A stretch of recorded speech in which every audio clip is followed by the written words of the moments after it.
Billboard's Woman of the Year for 2016, Madonna.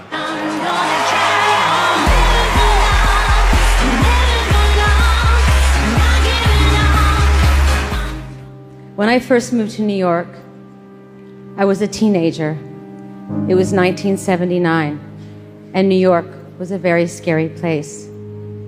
In the first year, I was held up at gunpoint, raped on a rooftop with a knife digging into my throat, and I had my apartment broken into and robbed so many times, I just stopped locking the door.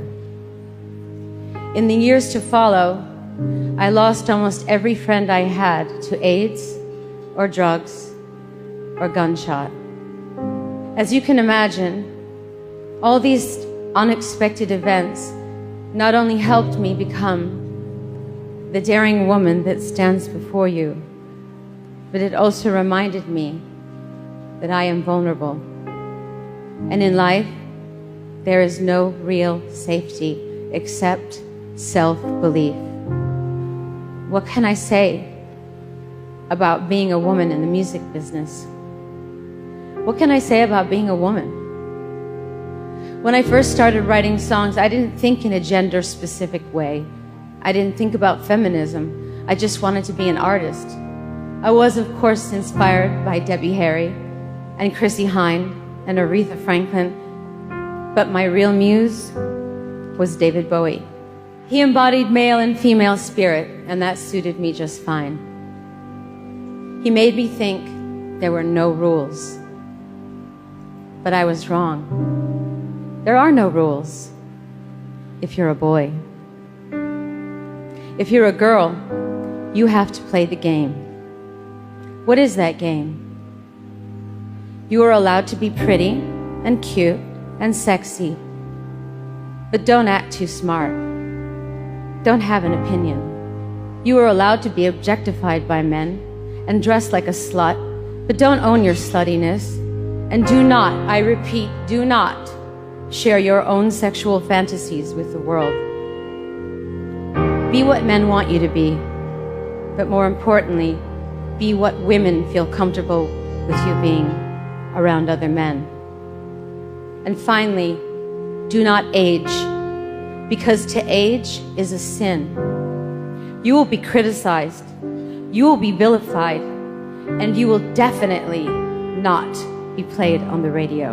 When I started, there was no internet, so people had to say it to my face. I was called a whore and a witch. One headline compared me to Satan. I said, wait a minute. Isn't Prince running around with fishnets and high heels and lipstick with his butt hanging out? Yes, he was. But he was a man. This was the first time I truly understood that women really did not have the same freedom as men. I remember feeling paralyzed. It took me a while to pull myself together and get on with my creative life, to get on with my life. Camille Paglia, the famous feminist writer, said that I set women back by objectifying myself sexually. Oh, I thought, so if you're a feminist, you don't have sexuality, you deny it. So I said, it. I'm a different kind of feminist. I'm a bad feminist.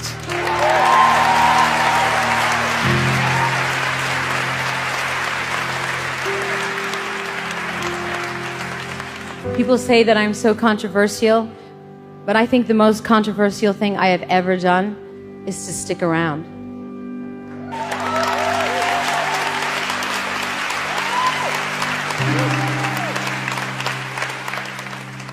What I would like to say to all the women here today is this.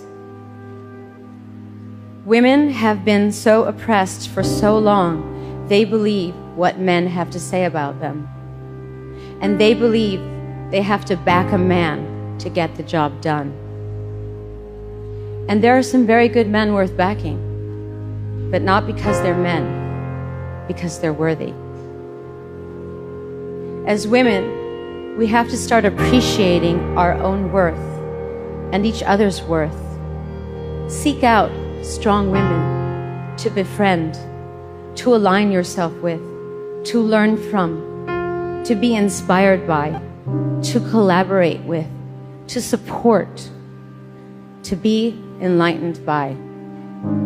As I said before, it's not so much about receiving this award as it is having this opportunity to stand before you and really say thank you as a woman, as an artist, as a human. Not only to the people who have loved and supported me along the way. So many of you are sitting in front of me right now. You have no idea.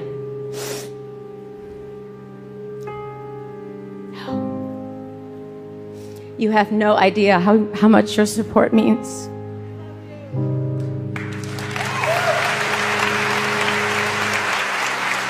So thank you.